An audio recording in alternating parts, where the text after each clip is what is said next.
আর কতদিন বাবার বাড়িতে পড়ে থাকবে আপা? বিয়ের পরে কোনো মেয়ে 3 মাসের জন্য বাবার বাড়িতে থাকতে আসে? ছোট বোনের মুখ থেকে এই কথা শুনে আমার হাত থেমে যায়। এক লোকমা ভাত মুখে দিচ্ছিলাম আমি। ছোট বোনের মুখ থেকে এই কথা শুনে আমি আর ভাতটা মুখে দিতে পারলাম না, জোরপূর্বক হেসে উঠলাম।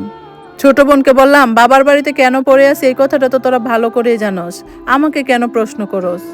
মাও টেবিলে বসে সবার সাথে ভাত খাচ্ছে, আমাদের দুই বোনের কথা মার কানে পৌঁছাচ্ছে, কিন্তু কোনো জবাব দিতে পারতেছে না। পাশ থেকে আমার বাবি বলে উঠলেন, তাই বলে কি স্বামীর সংসার ফেলে বাপের বাড়িতে এসে পড়ে থাকতে হবে? এতে তোমার শ্বশুর বাড়ির কি ক্ষতি হচ্ছে শুনি? তাদের তো কোনো লস হচ্ছে না, বরঞ্চ আর চাল ডাল সব বেঁচে যাচ্ছে। আমি বললাম, কি বলতে চাচ্ছ ভাবি? আমি কি তোমাদের বাড়ির অন্ন ধ্বংস করতেছি? ভাবি একটা বাঁকা হাসি দিয়ে বলল, আমি কি তোমাকে একবার ওই কথা বলছি? আমি শুধু তোমাকে বুঝাচ্ছি, এইভাবে না বললেও পারতে ভাবি। এমন তো না যে বিয়েটা আমি আমার নিজের পছন্দে করছি, বিয়ে তো তোমরাই আমাকে দিছো। আজকের এই দিনটার জন্য কি আমি দায়ী না তোমরা? নিজেদেরকে প্রশ্ন করে দেখো। এই কথাগুলো বলে খাবার টেবিল থেকে আমি হাত ধুয়ে আমার রুমে চলে আসি। রুমে গিয়ে ভাবতে থাকলাম, মা একটা কথাও কেন তাদেরকে বলল না? দু চোখ বেয়ে অজরে পানি ঝরতে থাকলো। নিজেকে কোনোভাবেই সামলাতে পারছি না। বিছানায় মাথা রেখে ভাবতে থাকলাম, প্রতিটা মেয়েই তো বিয়ে নিয়ে স্বপ্ন দেখে।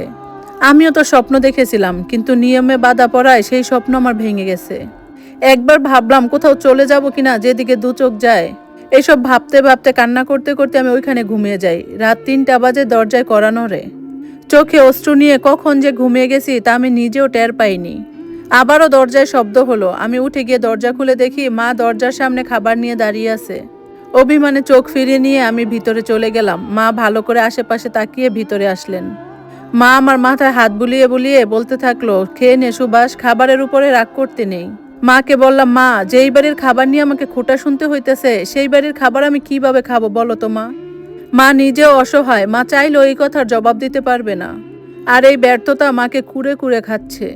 মা বলল, ও তো তোর ছোট বোন, ওর কথায় কষ্ট পাইস না, তোর বাবা নেই, তোর ভাই একা এই সংসারটা চালাইতেছে, বুঝতেই তো পারস।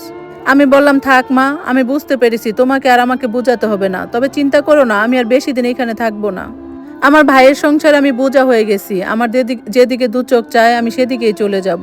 মা বলল, খবরদার বলতেছি, যদি যেতে হয় তো শ্বশুর বাড়িতে যাবি, আর নয়তো কোথাও যাওয়ার দরকার নেই। কিন্তু বাড়ির থেকে হুট করে কোথাও বেরিয়ে যাবি না, তুই আমাকে কথা দে সুবাস। আমি কান্না করতেছি আর মায়ের বুকে মাথা রেখে শুয়ে আছি। পরের দিন দুপুরবেলা ভাত খাচ্ছি, ঠিক এমন সময় দেখছি তরকারিটা আমার ভালো লাগতেছে না, তাই ফ্রিজ খুলতে গেছি যে একটা ডিম ভেজে ভাত খাবো। গিয়ে দেখি ফ্রিজে তালা মারা। ভাবতে লাগলাম, ফ্রিজে তালা দেওয়া কেন? আমার বাবা বেঁচে থাকতে তো কখনোই আমাকে এরকম ফ্রিজে তালা দেওয়া দেখতে হয়নি। ভাবির রুমে গেলাম ফ্রিজের চাবি টানার জন্য। ভাবি আমাকে বলতেছে, ফ্রিজের চাবি দেওয়া যাবে না সুভাষ। আসলে কাউকে চাবি দিলে কোথায় রাখে ভুলে যাই তো। আমি অবাক হয়ে বললাম, আমি তো তোমার সামনে আছি ভাবি, আমাকে দাও, হারাবে না, একটা ডিম ভেজে খাবো। তাই ফ্রিজ থেকে একটা ডিম নিব, তরকারি খেতে ভালো লাগতেছে না। তখন ভাবি মোবাইল টিপতেছে আর বলতেছে, যদি আমি ভুলে যাই কোথায় চাবিটা রাখছি, তখন আরেকটা বিপদ হয়ে যাবে না বলো? আমি একটু বিরক্ত হয়ে বললাম, আচ্ছা ঠিক আছে, আমি এক্ষুনি তোমাকে আবার চাবিটা ফেরত দিয়ে যাচ্ছি। ভাবি বলল, কিন্তু ফ্রিজে তো একটাই ডিম আছে সুভাষ, তোমার ভাইয়া আসলে ভেজে দিব। বোঝোই তো, পুরুষ মানুষ, যেটা সেটা দিয়ে তো আর ভাত দেওয়া যায় না। ভাবির মুখ থেকে এই কথা শুনে বুকে চাপা কষ্ট নিয়ে বললাম, আচ্ছা ঠিক আছে ভাবি। ভাবি বলল, তুমি আবার কিন্তু কষ্ট নিও না, তোমার ভাইয়াকে দিয়ে কালকে আবার ডিম আনিয়ে দিব, তখন খেও। আমি বললাম, আরে না ভাবি, আমি আবার কি মনে করব, সমস্যা নেই। এই কথা বলে আমি ভাবির রুম থেকে বেরিয়ে আসলাম। মা সোফাতে বসা ছিল। মা বসে বসে ভাবির আর আমার সব কথাই শুনতে পাইছে, কিন্তু মা থেকেও যেন নেই। মা কিছু বলতে পারলো না, কারণ একটা সময় পরে সংসারে সবকিছু ছেলের বউর হাতে তুলে দিতে হয়। আমি ড্রয়িং রুমে এসে মায়ের পাশে বসলাম, কিন্তু মা আমাকে কিছুই বলল না। শুধু মুখটা দেখে বুঝলাম যে মা মন খারাপ করে বসে আছে। হঠাৎ কলিং বেলের শব্দ হলো। দুপুরে খাবার খেয়ে ভাবি দরজা লাগিয়ে এখনো ঘুমাচ্ছে। তাই ভাবলাম আমি দরজাটা খুলে দেই। দরজা খুলে দেখলাম ভাবির বাবা আসছে। ভাবির বাবা বলল, কেমন আছো সুভাষ? আমি বললাম, আমি ভালো আছি, আপনি কেমন আছেন? আসুন, ভিতরে আসুন। ভাবির বাবার কথা শুনে ভাবি ভিতরে রুম থেকে সাথে সাথে ড্রয়িং রুমে চলে আসলো। বাবাকে অনেকদিন পরে দেখতে পেয়ে ভাবি তার বাবাকে জড়িয়ে ধরে। ভাবির বাবা বলল, তোকে খুব দেখতে ইচ্ছে করছিল, তাই চলে আসলাম দেখতে। মাও চলে আসলো, বলল, বিয়ায় অনেকদিন পরে আসলেন? হ্যাঁ, অনেকদিন পরে আসলাম। মেয়েকে দেখে নিছি, এখন চলে যাব।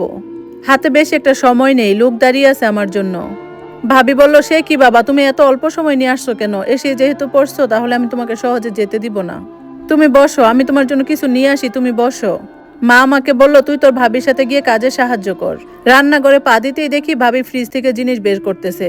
ফ্রিজে বিভিন্ন ধরনের ফল রাখা, ডিম রাখা, অনেকগুলা, প্রায় 15 থেকে 20টা ডিম রাখা আছে। সেইখান থেকে ডিম বের করেই ভাবি একটা ডিম ভাজলো, একটা ডিম ভেজে আবার আরেকটা ডিম ভাজলো।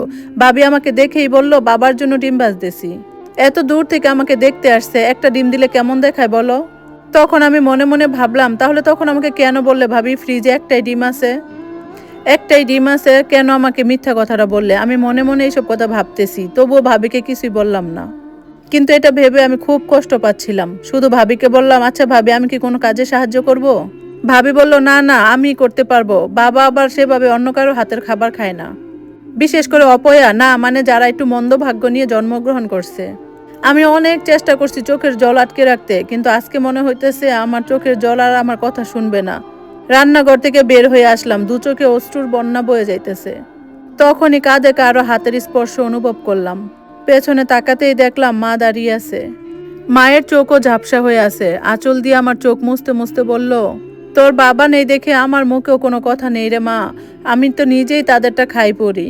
তুই মন খারাপ করিস না রে মা, সংসারটা তো আর আমার নেই। আমি মাকে হেসে বললাম, বিয়ের আগে বাপের বাড়ি, বিয়ের পরে ভাইয়ের বাড়ি, ভাবির সংসার।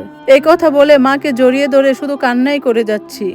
আর মনে মনে ভাবি, আজ রাতেই আমার জীবনের সবচেয়ে বড় সিদ্ধান্তটা নিব মা। আমাকে তুমি ক্ষমা করে দিও মা। আর এই সম্পূর্ণ গল্পটা কিন্তু আমার সাথে সম্পৃক্ত না, এটা একটা আপুর জীবনের গল্প।